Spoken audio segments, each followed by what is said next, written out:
Bonjour à toutes et à tous. Je veux en premier lieu remercier Thomas Gassillou de m'avoir invité à participer au débat citoyen qui vous réunit aujourd'hui et qui s'intitule « Transition énergétique de la parole aux actes ». Mon agenda ne m'a malheureusement pas permis d'être parmi vous, mais je tenais à vous adresser ces quelques mots. J'ai connu Thomas Gassillou lorsque j'étais président de l'Assemblée nationale et je sais combien il a à cœur d'associer les acteurs de sa circonscription au travail de législateur qu'il conduit en tant que député et combien il s'est mobilisé sur le sujet qui vous réunit.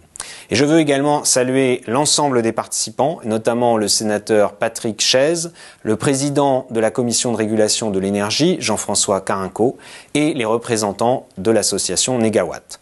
Comme vous le savez, notre débat a lieu quelques semaines avant un moment clé pour la politique énergétique de la France, qui sera la présentation de la programmation pluriannuelle de l'énergie, la PPE, proposée par le gouvernement avant sa phase de concertation et de mise en œuvre.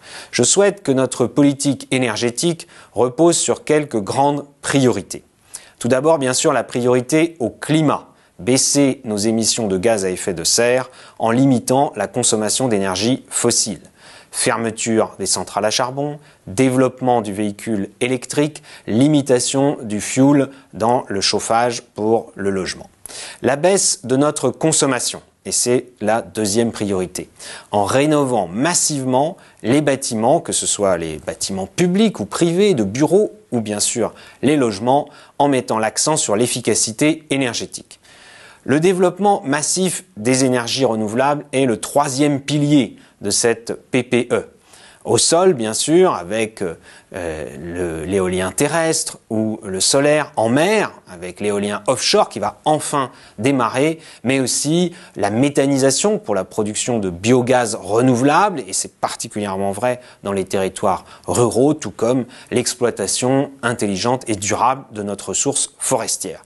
C'est un enjeu à la fois écologique et économique. Le rééquilibrage du mix énergétique, comme on dit souvent, en baissant notamment la part du nucléaire et en diversifiant toutes les autres sources de production d'énergie. Je veux en particulier mettre l'accent sur la baisse de la consommation, parce que c'est concrètement ce que tout le monde peut faire, chacun et chacune à son niveau, par de nouvelles pratiques, mais aussi en rénovant, bien sûr, son logement. Et cela améliorera à la fois la qualité de vie des Français, le confort de vie dans son logement, mais aussi la maîtrise des factures d'énergie que chacun paye. Il faut faire, et c'est pour cela que l'on a lancé la campagne de l'ADEME sous ce sigle « Faire » pour convaincre les Français qu'il est à leur portée, maintenant, sans attendre, de rénover. Ce message, j'ai besoin de vous pour le passer dans les esprits de toutes et de tous, du grand public, car encore trop de Français croient qu'il est extrêmement compliqué de faire des travaux ou que cela va être trop coûteux. J'ai besoin de vous pour, en quelque sorte, structurer un écosystème qui donne confiance, qui libère la capacité à faire. Votre colloque s'appelle « Des paroles aux actes ».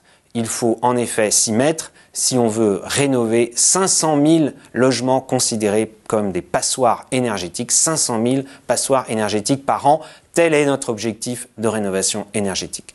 Je vous souhaite à toutes et à tous un bon débat et vous dis à bientôt pour engager ensemble la transition énergétique.